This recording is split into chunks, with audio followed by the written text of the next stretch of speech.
Bismillahirrahmanirrahim. Assalamualaikum warahmatullahi wabarakatuh. Waalaikumsalam warahmatullahi. Hadirin jamaah sekalian yang dirahmati oleh Allah Subhanahu wa taala. Alhamdulillahirabbil alamin. Kita semuanya diberikan panjang umur oleh Allah Subhanahu wa taala, di mana bertepatan pada hari ini kita yaitu memasuki bulan Dzulhijjah atau bulan haji. Nah, ini ada beberapa rahasia, ada beberapa hikmah daripada bulan haji atau disebut bulan Dzulhijjah. Nah, ini ada hikmah-hikmah daripada bulan itu. Itu terhitung dari tanggal 1 sampai tanggal 10 haji, maka kita harus tahu apa sih rahasianya, apa sih kelebihannya, apa fadlahnya. Nah, Allah Subhanahu wa taala berfirman dalam Al-Qur'an surat Al-Fajr, yaitu wal fajri walayali asrin.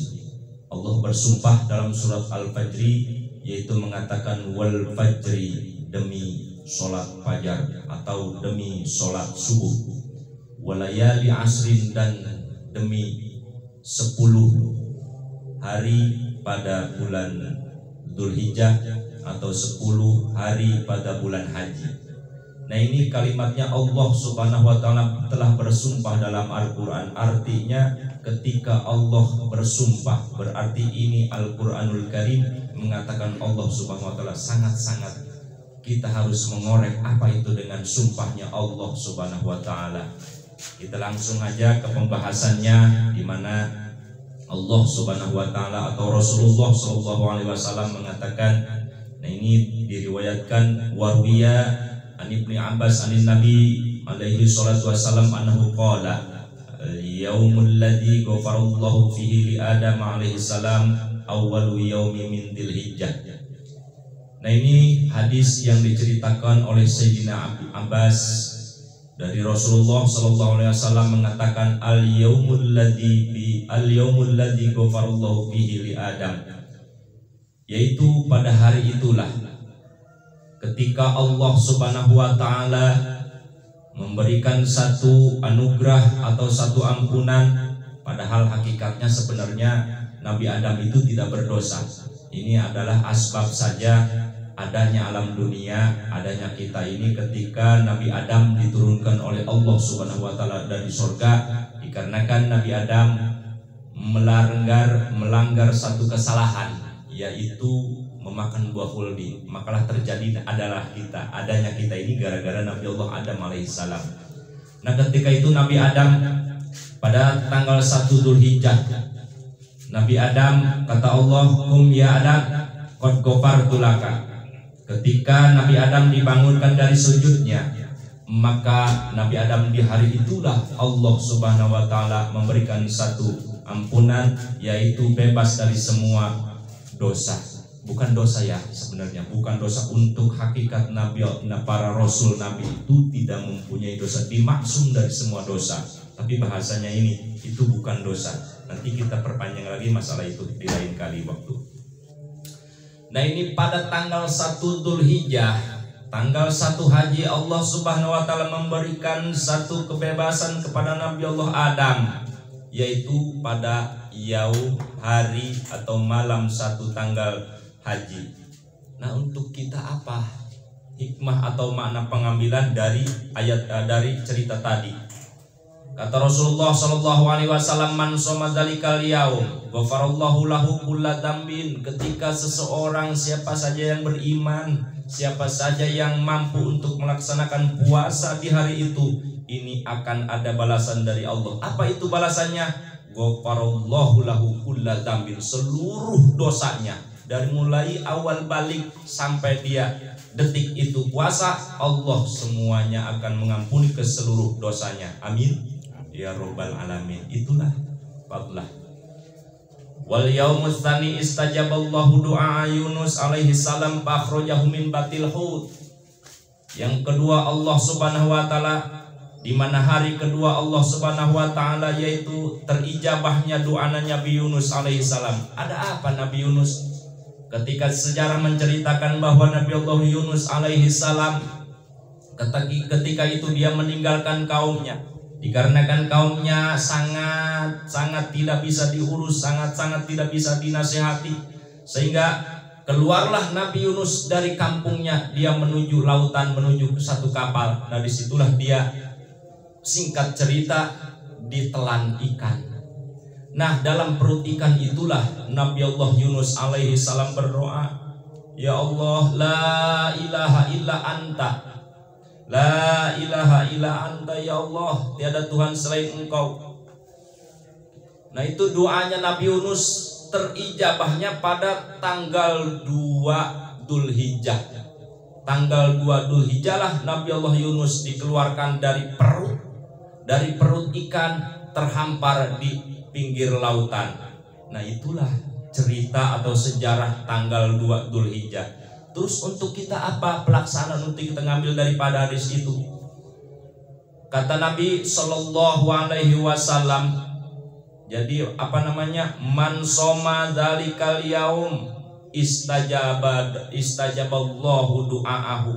Barang siapa yang puasa di hari kedua, maka Allah akan mengijabah doanya, Allah akan mensukseskan doanya. Termasuk doa apa aja kita di situ di hari kedua berdoa, ya Allah tolong saya ini, kasih hidayah, kasih taufik, macam-macam doa kita panjatkan pada Allah, maka hari itulah Allah akan menijabahkan doanya.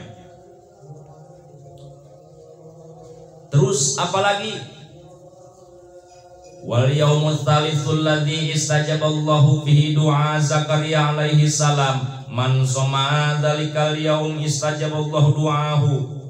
Terus yang tadi hikmahnya kan Nabi Allah Yunus alaihi salam, jadi barang siapa yang puasa di hari kedua, seluruh dosanya itu lam yaksillah fi ibadati torpata ainin.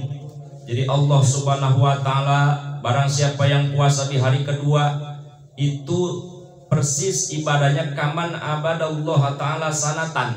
Jadi puasa di hari kedua itu mendapatkan pahala ibadah 1 tahun. Mantap kan ya? Lumayan kita ibadah kepada Allah Subhanahu wa taala, sholat belang-belang, puasa kadang-kadang, macam-macam, sedekah nggak mampu, nggak mau. Nah ini dengan puasa di hari kedua, maka Allah akan mendapatkan pahala atau memberikan pahala, yaitu mendapatkan ibadah 1 tahun, 12 bulan full kita dapat pahala ibadah dari Allah Subhanahu wa taala. Yang ketiga, ketika hari ketiga di Yaumul Haji itu adalah istajaballahu fihi du'a Zakaria alaihi salam. Ketika Nabi Allah Zakaria alaihi salam, dia umurnya sudah tua renta, tetapi Nabi Allah Zakaria alaihissalam tidak mendapatkan turunan, belum dikasih turunan Allah Subhanahu wa taala, dzurriyyat namanya. Maka di hari ketiga itulah Allah Subhanahu wa taala memberikan kabar kepada Nabi Zakaria bahwa Allah Subhanahu wa taala akan memberikan dzurriyyat atau turunan dari Zakaria, yaitu adalah Nabi Allah Ishak alaihissalam. Nah ini man shoma dzalikal yaum istajaballahu du'aahu. Barang siapa yang puasa di hari ketiga, Allah akan mengijabah doanya itu seseorang. Maka kita puasa aja lah, kalau bisa, kalau mampu ya. Ya Mas ya, puasa mah ya dari setelah fajar, wal fajri itu sampai kemana? Sampai datangnya azan maghrib. Terus wal yaumur rabi'u wal yaumul ladzi ulida fihi Isa alaihi salam, di hari keempat, yaitu adalah di mana dilahirkan Nabi Allah Isa alaihi salam. Nabi Isa dilahirkanlah pada bulan haji, yaitu hari keempat daripada bulan Dzulhijjah. Man shoma dzalikal yaum nafallahu anhu al-ba'sa wal faqra. Barang siapa yang puasa di hari keempat, maka Allah Subhanahu wa taala akan membersihkan atau akan menjauhkan daripada sifat, dari bahaya, dari semacam kerjaan-kerjaan orang yang tidak kita inginkan, wal faqro, dan kepakiran. Bahkan al yaumul kiamati masa farotil baroril karomah, Fakana yaumal kiamati ma'as safarodil barodil kiram. Ketika nanti dia di yaumil kiamah akan digandeng oleh malaikat kiram, malaikat. Jadi dia Masya Allah begitu di mahsyar digandeng, diiring-iring sama malaikat. Oh, itu orang hebat amat ya Allah. Itulah orang-orang yang berpuasa di bulan haji. Wal yaumul khamisul ladzi al yaumul khamisu al yaumul ladzi ulida fihi Musa alaihi salam, di mana hari kelima yaitu adalah ulida fihi Musa alaihi salam, Nabi Allah Musa alaihi salam dia dilahirkan pada hari kelima yaitu pada bulan haji. Man shoma dzalikal yaum baro'a minan nifaq au min azabil qabri. Barang siapa yang puasa di hari kelima, maka Allah Subhanahu wa taala akan membebaskan dari sifat munafik. Nah, ini paling bahaya sifat munafik. Allah Subhanahu wa taala menjauhkan, membebaskan, melubarkan dari sifat munafik-munafik, dari munafik-munafik. Sebab munafik itu adalah al-munafiquna bidarkil asfal. Ketika nanti tempat-tempat orang munafik itu adalah bidarkil asfal, di bawah, paling bawah di neraka. Au min azabil qabri, ketika dia masuk ke alam barzah atau alam kubur. Dengan asbab puasa di hari kelima ini dia tidak akan mendapatkan siksa kubur. Alhamdulillah. Wal yaumus sadisu al yaumul ladzi fatahallahu ta'ala li nabiyhi fihil khaira. Ketika hari kelima ini di bulan haji, Allah Subhanahu wa taala membukakan kepada seluruh nabi-nabinya, yaitu adalah kebaikan. Seluruh kebaikan ada di hari ke-6 itu. Maka man somahu yandurullahu ilahi birrahmati fala yu'adzibu ba'dahu abadan. Barang siapa yang puasa di hari ke-6 pada bulan haji, Allah akan melihat dengan rahmatnya bila fala yu'adzibu ba'dahu abadan. Ketika seseorang sudah dilihat oleh Allah dengan rahmatnya, artinya dia dikasih sayang, dia diperhatikan oleh Allah Subhanahu wa taala, fala yu'adzibu ba'dahu abadan.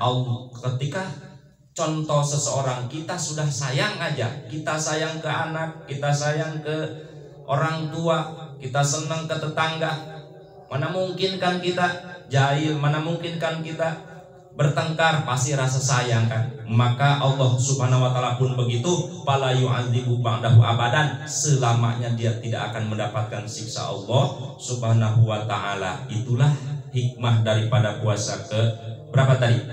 Ke-6, ke-7. Yang sekarang ke-7, wal yaumus sabi wal yaumul ladzi yakliku bihi abwabu jahannam wa la tuftahu hatta tamdu ayyamal asri. Nah, ini hari ke-7 adalah di mana Allah Subhanahu wa taala menutup seluruh pintu neraka jahanam. Seluruh pintu neraka itu oleh Allah Subhanahu wa taala ditutup. Wala tuftahu hatta tamdu ayyamil asri. Neraka jahanam ketika di hari itu tidak dibuka pintunya, ditutup oleh Allah. Karena apa? Karena hari ke-7 di bulan haji itu sangat istimewa, sehingga pintu jahanam pun Allah Subhanahu wa taala tutup. Terus untuk kita apa? Setelah pintu jahanam ditutup, pelaksanaannya amal ibadah kita kepada Allah Subhanahu wa taala. Man somahu aglaqallahu anhu salasina baban minal asri wa putihalahu salasina baban minal yasari. Man somahu, barang siapa yang berpuasa di hari ke-7 daripada bulan haji, Allah Subhanahu wa taala aglaqallahu anhu salasina baban minal usri.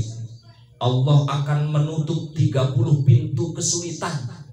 Kita hidup kan, apalagi zaman sekarang, zamannya sulit, zamannya repot, zamannya pokoknya karang kabut pemerintahan sudah kita saksikan, apalagi pokoknya jangan diceritakan masalah itu. Nah, ini kan bentuk-bentuk kesulitan. Puasa aja nanti ya. Di hari ke-7 kita melaksanakan puasa, ya Allah saya puasa, tolong longgarkan kesulitan saya. Nah, ini Allah sudah berjanji, ucapan Rasulullah itu semuanya tidak bohong. La yantiqu anil hawa in huwa illa wahyu yuha.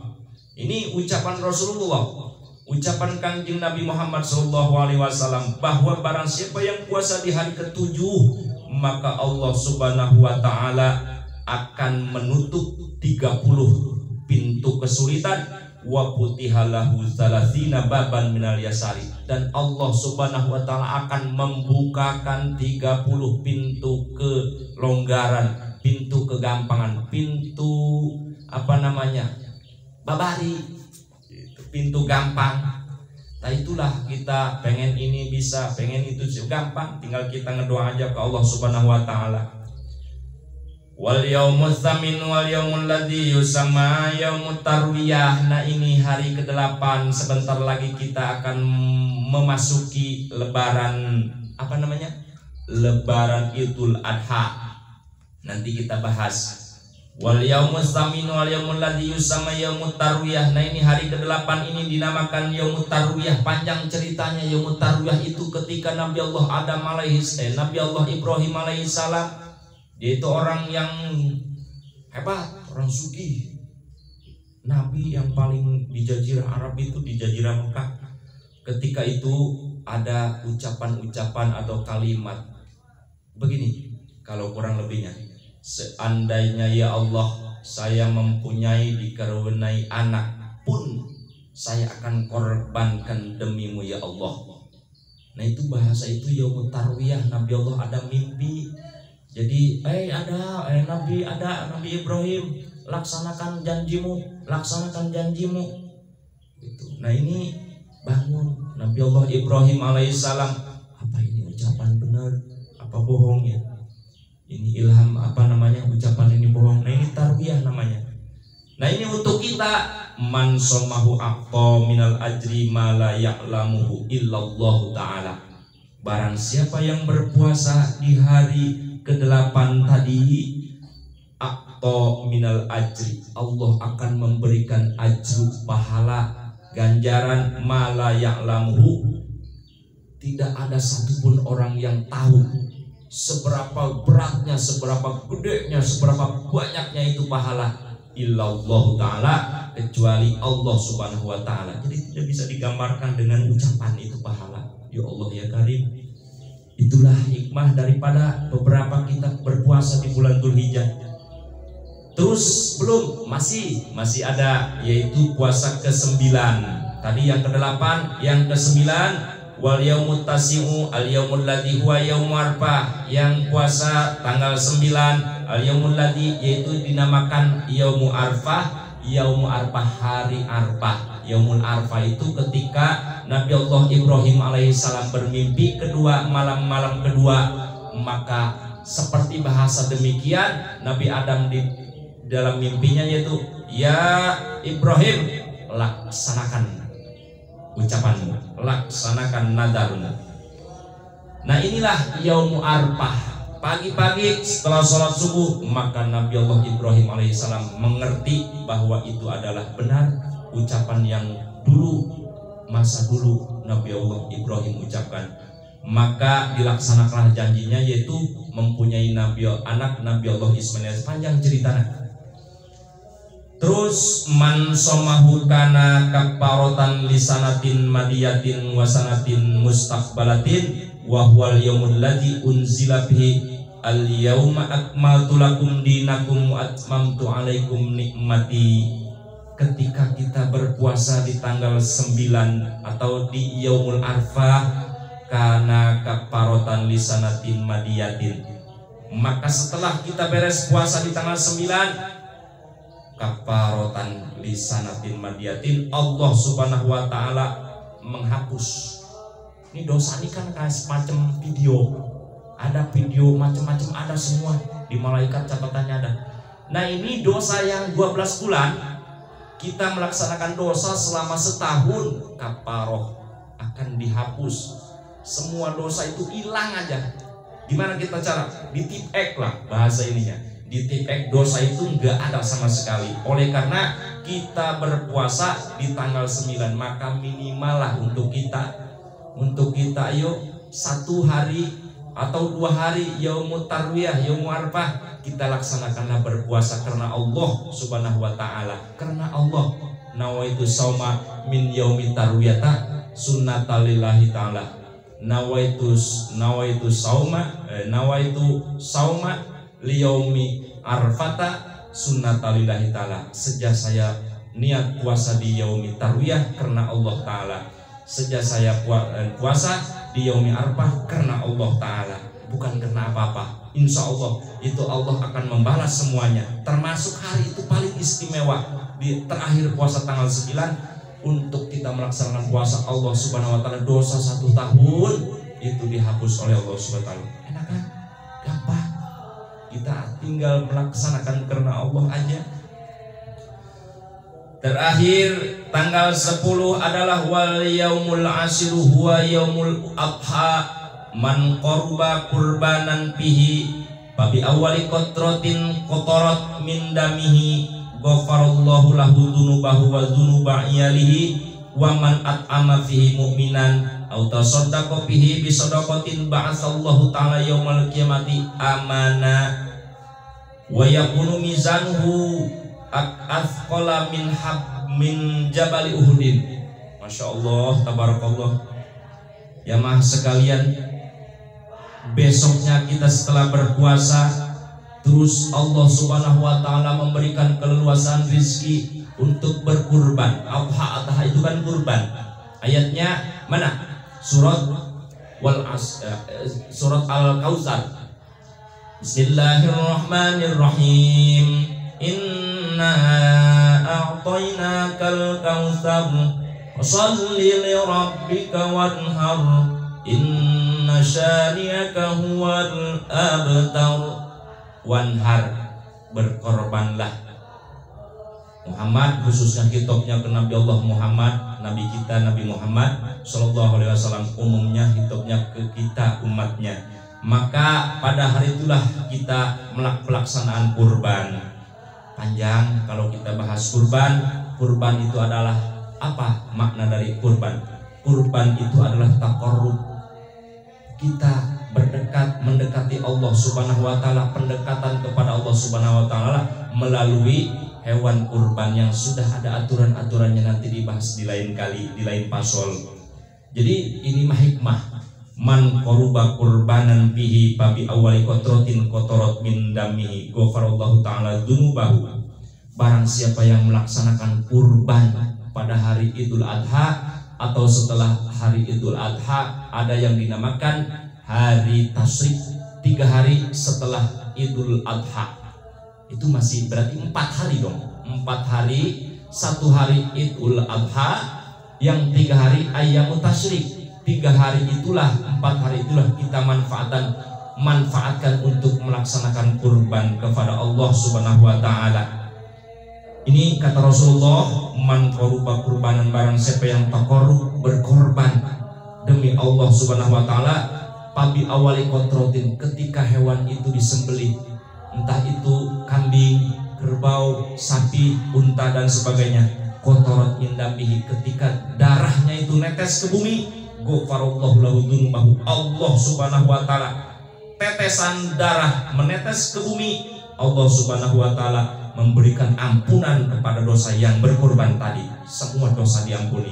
Wa dzunuba iyalihi, bukan hanya saja dosa yang berkorban tetapi keluarganya, dari ibu bapaknya terus ke atas, iyal itu keluarga kan, terus adik kakak, semua keluarganya oleh Allah Subhanahu wa Ta'ala dosanya diampuni. Amin ya rabbal alamin. Mudah-mudahan Allah Subhanahu wa Ta'ala memberikan keleluasaan rezeki kepada kita untuk pelaksanaan kurban pada nanti di tanggal 10 atau disebut dengan Idul Adha.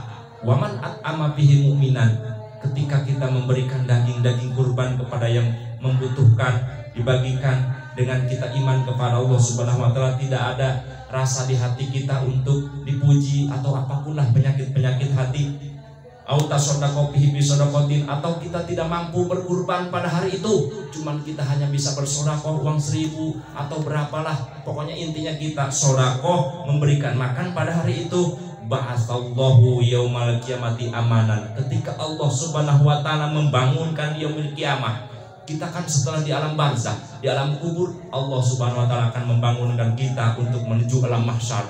Nah, ketika dibangunkan kan kita itu ada semacam bahasa yang tidak bisa diucapkan, tidak digambarkan. Masya Allah. Nah inilah barang siapa yang kurban bersodakoh dia pada hari itu, maka Allah Subhanahu wa taala akan memberikan keselamatan pada dibangunkan dari kubur. Wa yakunu mizanhu azqala min jabali Uhudin, dan pahalanya itu jauh berat daripada atau gede daripada gunung Uhud. Sekian.